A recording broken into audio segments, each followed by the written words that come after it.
All right. So hi everyone, welcome. So today we're gonna present you a webinar. So it's gonna be me and Simon. My name's Andre.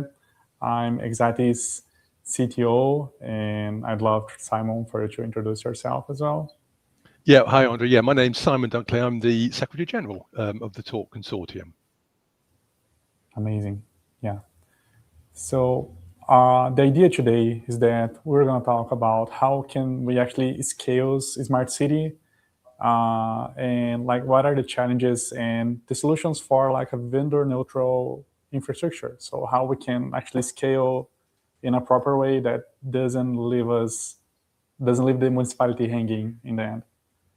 So today's discussion, we're going to start talking about like what is the challenges, what is the role of open standards, and that's how important TALQ for us and for this purpose as well, and how can we bring from standard to operation, right? So first, with Exati is just like a proper introduction. So today we are a smart city company. We are over 6 countries and 700 cities. And today we manage around 8 million assets. And we are a smart city platform that manages from the assets to the workforce to like even working on the directly within municipality and IoT devices as well. But yeah, like getting to business. So like we know that the urban infrastructure it's getting more connected and also more complex. So this means that every time we're adding more devices, so smart lighting, cameras, sensors, and we know that like the technology it scales fast, meaning like we're always having new products, but the governance doesn't often scale as fast as the technology, right? And then we start facing challenges like the fragmentation of the ecosystem. So today you have one vendor that provides a device, another day you have another vendor, and then we want to add more devices, more sensors, and when we see ourselves, we're finding ourselves like with 6 remote controls to control the same TV for different purposes. And the risk of doing that is like, first, of course, it's the vendor locking. So meaning sometimes we're gonna hire a vendor and we won't be able to switch another vendor unless we use another platform, or they're not gonna communicate between each other. We're gonna have like these isolated platforms, meaning if I'm using a solution and I wanna use another one, I need to access another website, another platform, like have another training to understand how it works. And then, of course, this leads to inefficiency and also exposure. Like, let's say a company ends up like jacking up prices, or even worse, like run out of business. So we end up with those devices, or the municipality end up with those devices, right? So like that's the biggest risk. And then that's why like the having a standard and an open standard is so important, because when we have an open standard or an open framework, we know that we can have this layer, this foundational layer that everybody's going to communicate. And if I need to switch vendors or add more devices, they're just going to work. So it's a more clear governance, and it allows the municipality to invest more, to have a more safe environment for expanding the assets and the devices. And yeah, that's why like we have TALQ that Simon's going to explain a little bit more. Indeed, yes, yeah. Thanks very much, Andre. So, and thank you very much to Exati for giving me the opportunity to tell your customers and your contacts about TALQ. So maybe best to go back 14 years from now, back to 2012, when the Olympics was happening in London, which is a city near where I live, and that's when TALQ first started. So what happened was, at that point, certainly in Europe, a lot of cities were starting to invest in new LED technology, and that was a huge investment for them. And there was a nervousness around cities that they would be having to invest in a technology with a single company, having to basically buy soup to nuts, as the Americans say. So basically buy the communication system, the CMS, right the way through the communications down to the end devices.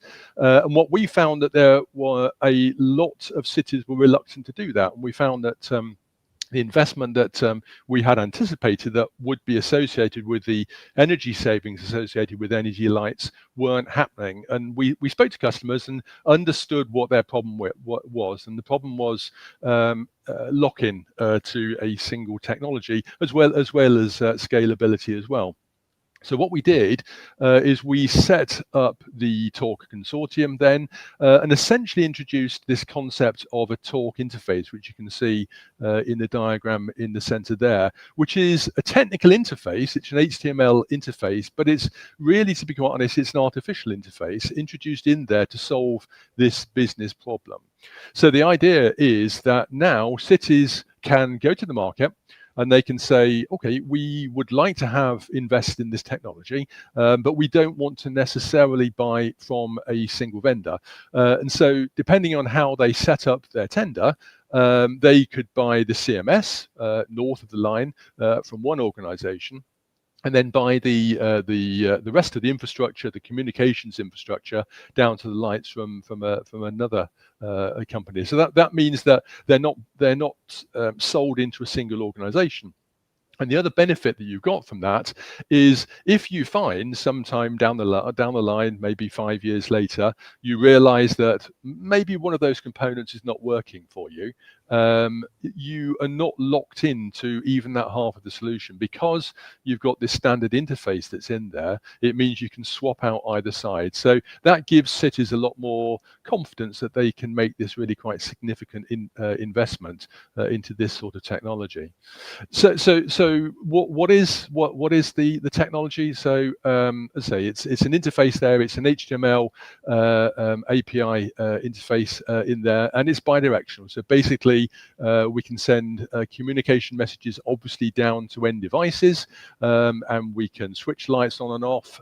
We can push schedules to lights, and we can also do things like pushing loggers to devices, which basically means that the device then logs certain events, certain information, and then can send that information back again in the opposite direction. So once the device at the other end is ready, they can send that information back up there. So that's all defined in this bidirectional API interface. But also we did make a slight tweak to the technical specifications about 8 years ago, and we introduced the idea of a JSON data schema in there, which I'm not a technical person myself, but my understanding is that the technical people that are interfacing these sorts of products are much more comfortable with that. So basically what that means is individual companies themselves are programming to one single interface, instead of offering a proprietary interface that they might have, and certainly many companies did used to have, or accepting that they have to integrate with another company's interface. And along with that comes costs, because if the commercial agreement between the two organizations is that, yeah, I need to integrate with your interface, that means I need to do a lot of coding that can only be used on that one particular deployment. And so by having a TALQ standard interface, it means you only need to do that once.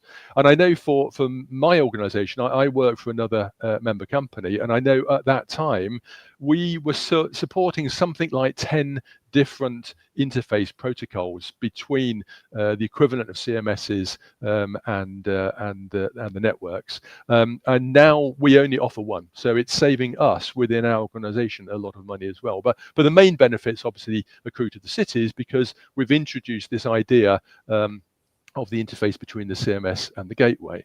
So Andre, would you move on to the next slide, please? So, so why do open standards matter? Well, I think hopefully I've just explained a fair bit of that. Fragmented ecosystems. Basically, what it means is that there is one interface. Actually, would you mind going back one slide again, please, to the diagram, please, Andre? One aspect that I didn't emphasize there was the fact that a single CMS is able to connect to different types of technologies. So instead of having just two companies potentially across that interface, that you may have different networks out in the field. That may be different geographical areas, or it may be different use cases that are offered by different companies. But using the TALQ protocol, it means that you can still use the same APIs to talk to all of those different organizations, and all four organizations there are talking essentially the same language. So if you go forward again, please, Andre, to the slide. So to say, they're all talking the same language. We don't have a fragmented ecosystem, and because they're all developing to the same standard, it means that the scalability is predictable. These companies are aware of what the architecture is, and therefore they can improve the scalability. And for cities, that means there is well, without standards, there is a long-term risk. I've talked about, the possibility that if you are buying from one organization, you really got all your eggs in one basket. By moving to a standard like this, it means that if one organization perhaps has economic problems, they can easily be replaced, and you don't need to throw away the entire solution. So that gives you flexibility, reduced technological dependency on one individual company, and it gives you this interoperability both for lighting use cases and also, as I'll speak about a little bit later, about other smart city use cases as well. So we go on to the next slide, please. Andre, thank you. So I think I've probably talked about this. It is a common language. It's defined in those RESTful APIs that go backwards and forwards between the two. And in essence, that means that by talking from the CMS through the concept of a gateway into the outdoor network, ultimately you can talk to the field devices. And actually, we tend to release a new version of the standard once per year, and we've just released 2.7 of the standard, where we've produced or we've created two profiles which are aligned with the DALI Zaga standard. So that really will be mean that we are able to talk directly from the CMS through the outdoor network, and then you actually use the language of the DALI nodes that are on the luminaires. And obviously luminaires with DALI nodes in there, they are used by many different vendors, but as I also pointed out on the diagram earlier, you can actually have several outdoor networks all connecting into a single CMS. So we've got standardized integration between all of those systems, giving a common language for smart infrastructure. Move on to the next slide, please, Andre. So benefits for cities, so vendor neutrality. So you're, as a city, buying functionality. Doesn't really matter what the individual companies offer. So as I've said, you can buy a CMS from one, you can buy a gateway from another. You can, if you want to, buy it from one organization, but it doesn't really matter. You know that you can plug and play, or well, not plug and play. You can swap in and out the different solutions. So that gives you this future-proof investment, which was the reason 14 years ago that so many cities were uncomfortable and reluctant to invest in this technology, despite the obvious benefits at the time of the introduction of LED lighting, which is going to save a lot of money associated with energy usage.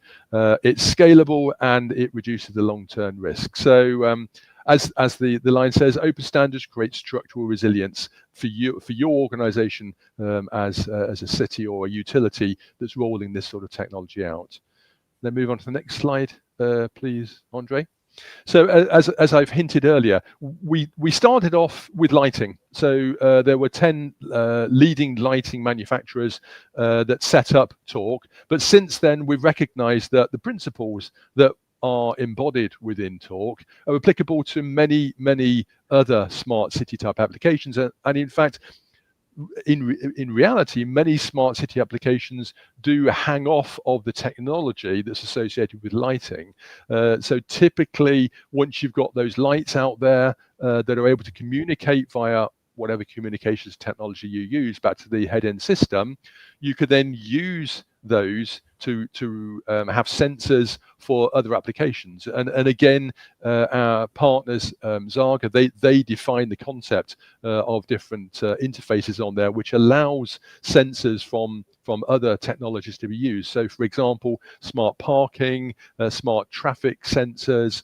We've also extended it to environmental sensing as well. So there's the principle of the lighting still exists, and that is at the heart of what we do, but more and more member companies are joining because they are able to offer these other smart city solutions, and we're talking to more and more sectors around the world about how we can extend the TALQ lighting principles into these additional smart city applications. So hopefully that's a good background as to what TALQ is and where we came from. I'm going to hand it back to Andre now, and look forward to answering any questions that you may have on the standards towards the end of the webinar. Over to you, Andre. Amazing. Thanks. Thank you, Simon. Yeah. So yes, as Simon said, like the standards, they are the foundation for how like we should be communicating between our IoT devices and how we can like make the cities like smart cities. And of course, even with the standards, we still have an operational gap, right? So we still have like issues with like how we are going to monitor it, the governance, how we can control the performance. So of course, we need like this compatibility layer, this interoperability layer to scale, but we also need governance to perform. Like we need to have a centralized place to see all those devices, and so TALQ provides these, but still need like the platform or the solutions to actually manage, understand the metrics, and even act upon the what we are seeing from the devices or how we're controlling the devices. And again, like just we still have like this multi-vendor reality. It's still a challenge, right? So different layers, different manufacturers. We do have legacy infrastructure. So we were talking about like the London Olympics that was like, I don't know, 12 years ago, something like that. So we were going to handle that. The cities, they need to handle that, right? So the orchestration between that is still also critical because eventually the devices that are installed there from 12 years ago, they still need to be managed. They still need to like even change it. Like they have issues. They require maintenance, right? And that's why like the operational part is also so important on this. And that's why like governance becomes like a strategic layer. So meaning we need standards. So we need both, right? So we need the standards to make sure that we can exchange vendors without issues. We can evolve our platform if new devices come out. We need to also keep evolving what we have. We need like compliance, but also we need the governance to actually control this. So it's not only about installing devices and even like having the standard, but also have this governance of like making sure that everything is monitored, everything is controlled, everything can be managed, and we can actually even see the performance and understand when we need to act upon it. With that in mind, of course, we can. This is almost like the chart that TALQ has on the slide, but it's a little bit different. We call it Exati IoT Hub. This is basically integrating with TALQ and also providing this platform. So Exati, we run, again, 8 million assets already on the platform. And when we have the IoT devices, we also allow a centralized place to manage them. So manage all the alerts, knowing when we need to act upon the alerts of the devices, like, I don't know, sending to the workforce, or if it's like a standard device issue, we allow in the same platform to manage not only lighting, but also other type of devices like cameras, security cameras, or some other type of smart metering devices.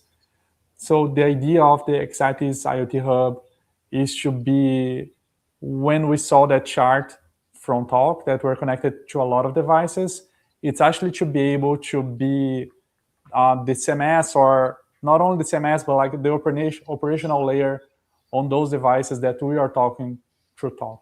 So that's why we find it so important, because also we are connected and we are communicating using TALQ, meaning like we are also on the standard, and that's why like the standardization is also so important for us and for cities, because we do live some like horror stories, like cities that had like 80,000 devices that they need to change everything because the vendors suddenly ran out of business. So they need to run another FRP just to change all these devices. So the standardization is so important for cities and for the municipalities because of that. And we are working with TALQ as associated member to make sure that we can also help like expand this protocol and this standard through all the cities that we are working today and the next cities as well. So yeah, like now the idea is that we're gonna have a joint discussion, right, Simon? Indeed, yeah. Absolutely. I mean, thanks for that. If I could just make a couple of points, say thanks again to Exati for allowing me to talk about TALQ, and I talked about the situation that was in Europe in 2012. One point I would like to make is that TALQ is now a global standard, a truly global standard.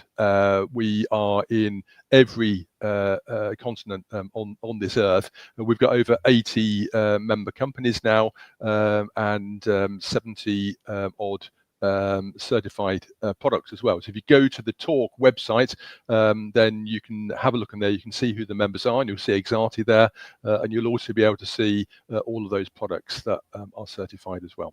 So thanks for that, Andre. Sure. All right. So the blue is mine. Right. So like the idea is that we brought some like standard questions, and then we're gonna open to the audience. But so the first question is for you, Simon. So why should like interoperability be addressed early in a smart city projects? Well, hopefully from the description of the genesis of TALQ, that should be clear.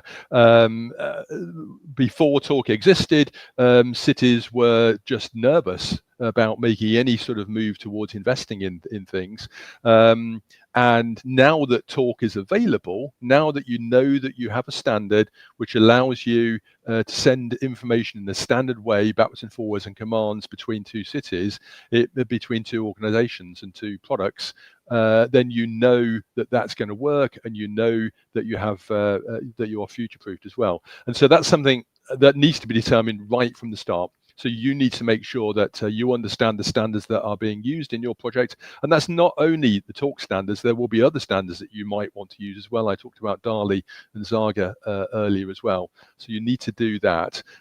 If I can give another plug for TALQ, if you go again onto the TALQ website, if you are a city, there is a TALQ tender there, which basically sets out the sorts of things that you need to be thinking about if you're going to be investing in this technology, many of which reflect the detailed the technical aspects that are associated with TALQ. So yeah, but that's it. You definitely need to, right from the get-go, before you even start talking to organizations, decide which standards you're going to use and stick to those standards. Right. So the next one is like, what are the common scalability mistakes cities make? So I can talk to that as well, but basically the one of the most issues that we have is sometimes the cities, they start with pilots from organizations, from companies, but these pilots end up becoming like the RFP or the real project. And the issue is that sometimes they don't have like the knowledge of like, we need a proper standard. So as I joked about in the beginning of the webinar, it's like today, like some cities, they have like 6 remote controls to control the same TV, right? So hey, I need to check the camera, so I'm going to this platform. I need to check the we even have projects that the same city have 2 different vendors with smart lighting. That if they want to see a vendor, they go to one platform, or if they want to see the other what's happening on the other side of the city, they go to another platform because they're not integrated, which is like we get it, like start from scratch. And again, the horror stories are like, hey, now we need to change everything because we cannot integrate any more devices, or now we need to leave these legacy devices here until a new vendor starts to replace it. So like I think that's, for me, when we see these projects or when we see it live, and we do see it live a lot, like I think that's the most common mistake right now. Yeah. So, and again, back to you, Simon, like how do open standards how the open standards protect the long-term public contracts? Yeah, thanks, Andre. And as I said, I think probably sort of re-emphasizing the message that I gave earlier. Basically, it means that you're not tied into a single vendor. It means that you can split things, so that introduces competition into your tender, which inevitably is going to have a positive impact on the cost of running the system. But also in terms of long-term public contracts, if one of those vendors goes bust or can no longer deliver what you want to deliver, they can be swapped out. So there's that protection. But also because it's a standard. And it's a publicly available standard too. If you go onto GitHub or look at the TALQ website, you can download the standard. You can see technically what the API files look like, and you can also see from a business perspective what is in there. So you as a city can see what is coming down the line from TALQ and what is available. So, you might have a look at that and think, oh, okay, right, I want to have that piece of functionality now, but I know that in future there is some additional functionality that is available in the standard that I might like to use, and I know that it exists, and I know that it will be relatively cost-effective way of introducing that. So that's how I'd say it protects long-term public contracts. Mm-hmm. Yeah, totally. And again, like even when like the next question is about like if the interoperability limits innovation or enables it. But just thinking about even about the TALQ website, I need to understand what are the new products that are available out there. Again, like we have the members on the website, and we can actually see the products that are certified. So of course, interoperability like actually enables innovation, of course, because you can actually build any type of device or IoT device as long as it has like this the protocol. So if it talks with other devices and with other CMS platforms, it's gonna work. So like even if in the beginning sounds like a barrier, I do feel like it's not a barrier. I feel like it's actually an open door, because then anybody can actually build their devices, can certify, and then they're gonna be able to like even expand into these cities with their devices, because even to run like a proof of concept, today we know how long it takes. Hey, let's run a proof of concept of this new sensor. So if you want to integrate with current platforms, it's going to take a while. Same as you explained, Simon, like, now we need to like understand this API. We need developers. We need this and that. We need time. But the moment we have the same protocol, this new device just needs to talk the talk. So it just needs to talk the protocol itself. And then it means that it's able to integrate with one city or with 100 cities. So it's able to integrate with any city that runs TALQ. To run a proof of concept, even for these vendors, is so much faster, so much easier, because they don't need to like go into each city and try to pitch it and try to integrate again, send their documents, and wait for the other party to say, it's going to take 1 month to integrate it, to run a proof of concept or something. So I honestly think like it enables so much innovation. No, I would agree with you there, Andre. I mean, the whole point about standards is that there's always this tension there. If you standardize something, some people may say, well, let's commoditize it because there's only one way of doing it. So actually, I, as an organization, can't introduce anything new, or as a vendor, I can't introduce anything new. So there's always two sides of the coin. However, with TALQ, we do have the concept of vendor-defined objects. So TALQ is a framework. I mean, it is a very specific technical framework.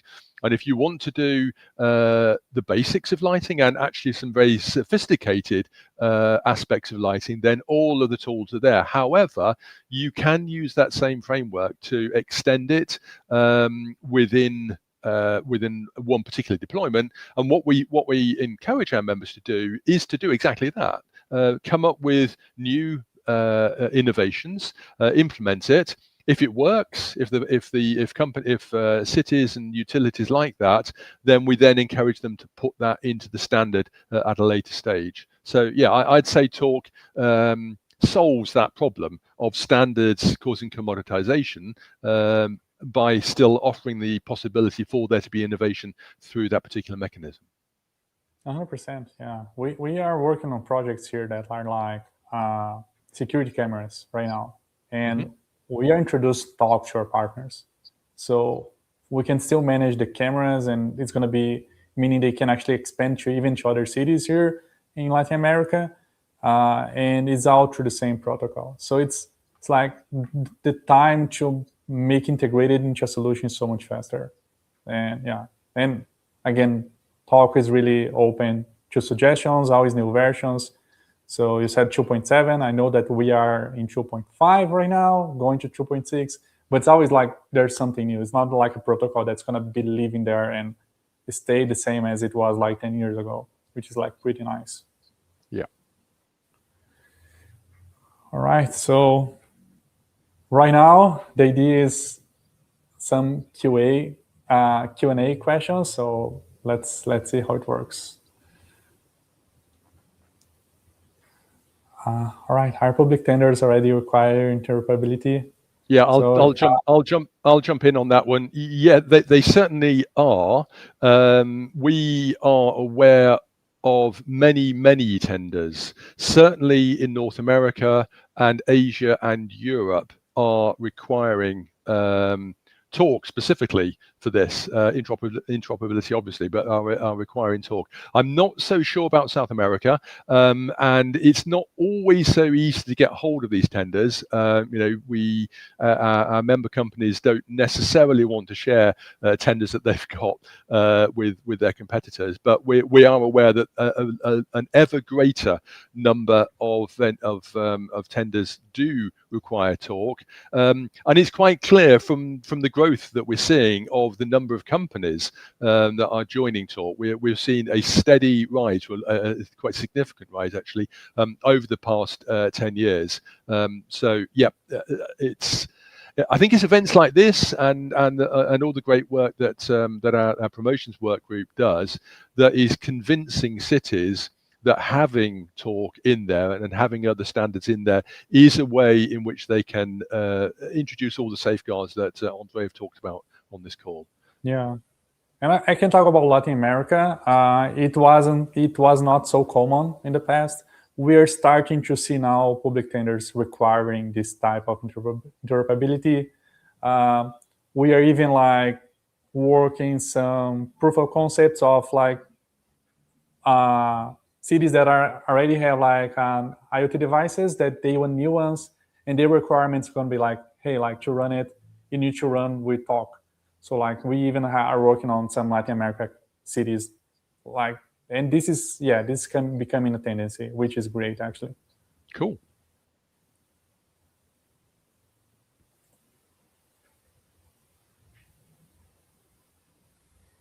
All right. To what extent it really affects operating costs and long-term maintenance? I mean, I can kind of talk about that at a very, very high level, but because this is an industrial consortium, I can't really. It's not. I can't. I must not talk about costs, and that's something. Every single meeting that we have, we say that we do not talk about costs. So I can only talk about the qualitative situation, and that is how does it affect operating costs and long-term maintenance.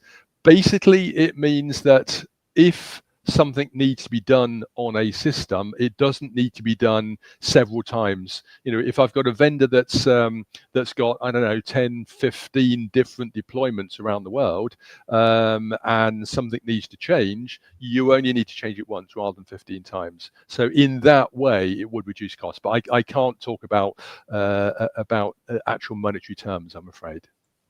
When I read this question, I not talking about costs as well, but I'm thinking about like what does not having interoperability affects operational costs. And when I think about it, it's more like not having a single place to manage all the assets and devices, having like more integrations, and even having the cases again like of cities that are locked into a vendor and then the vendor runs out of business. And what are the costs of changing everything? So the long-term maintenance, if I don't have a vendor anymore, there's no maintenance anymore. So you need to change everything. No, fair enough. And we do have these cases happening right now, which is like, it's really scary, but yeah.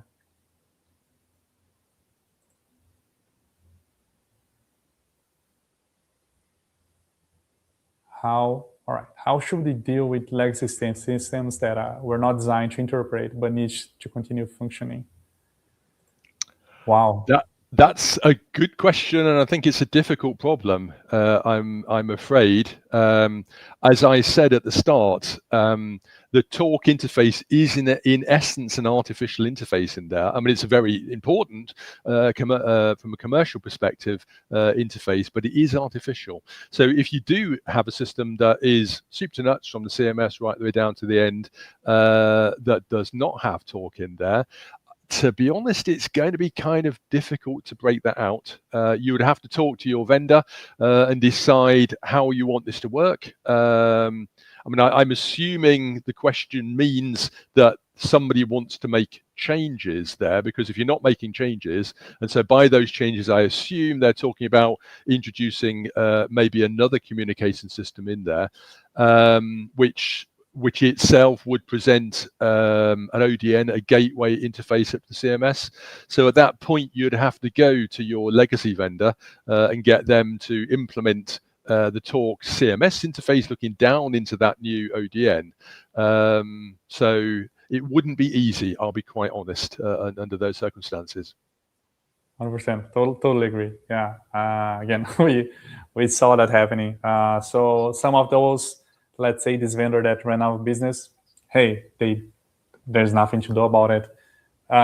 Vendors that are willing, they usually what they do, they actually create a layer on top of the CMS to try to talk with TALQ, but we're not actually reaching the devices directly or the gateway directly, which is challenging for everybody.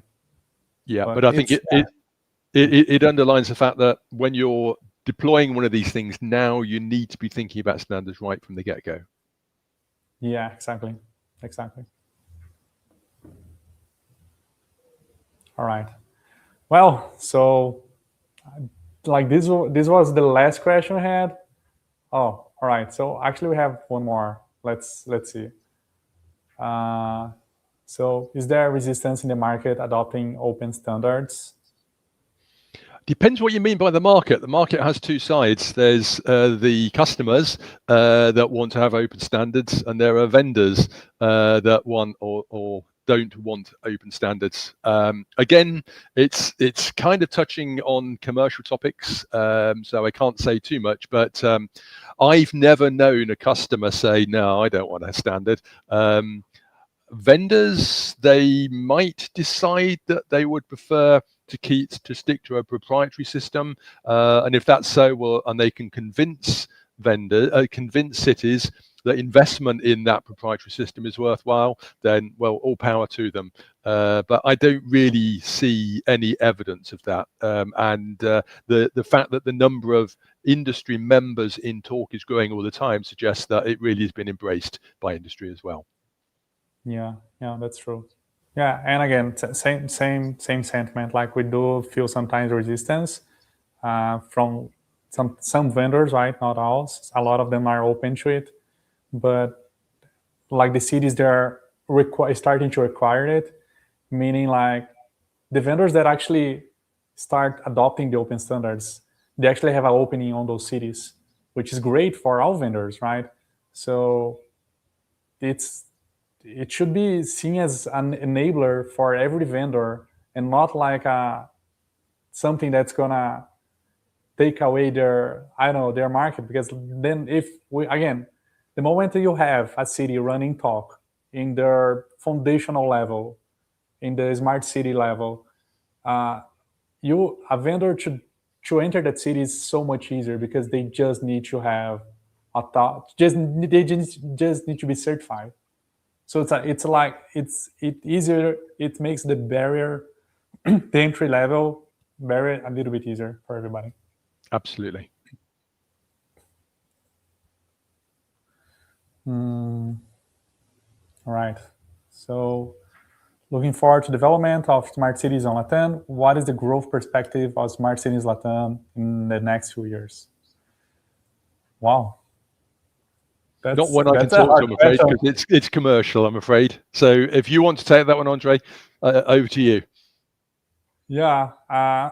Again, we are we are starting to see right now, being close to the market in Latin America, a lot of the cities are now like starting to expand their smart city projects. So we're seeing a lot of movement in Colombia, in Chile, Argentina, in Brazil, of course. Brazil is like, again, we have like 700 cities, and most of them are in Brazil. So we see a lot of growth. But the good thing is, like, since these countries, they're starting now, they actually have the knowledge of, we need an open standard, which is being amazing for us and for everybody as well, like to make it closer to the market, and the markets, it's more competitive for everybody. It's better for the city, better for innovation. So, I mean, what is the growth perspective? I know it's great, but I don't have like a proper answer to that. It's happening right now. We are seeing a lot of projects on the daily basis right now on Latin America. All right, guys. So I think that's it. So yeah, the key takeaways from our side is that interoperability should not be a feature. It should be like something, it's strategic, it's foundational, and actually protects the cities. And of course, we also need governance. And I don't know, Simon, if you want to give us some last words. No. So, well, firstly, thank you to you, Andre, and Exati for giving me the opportunity to talk about TALQ. I don't know if you're going to be sending information out at the end of the webinar about TALQ. If not, go to the TALQ website, TALQ Consortium website, and you'll be able to find out a lot of the technical details that's associated with there, whether you're a city or whether you're a vendor that's looking potentially to become part of it. But thanks again, Andre, for the opportunity. Thank you, Simon. Thank you for accepting our invite, and it was really great talking to you. Cool. Thank you. All right. Thanks, everyone. Thanks. Bye. Bye.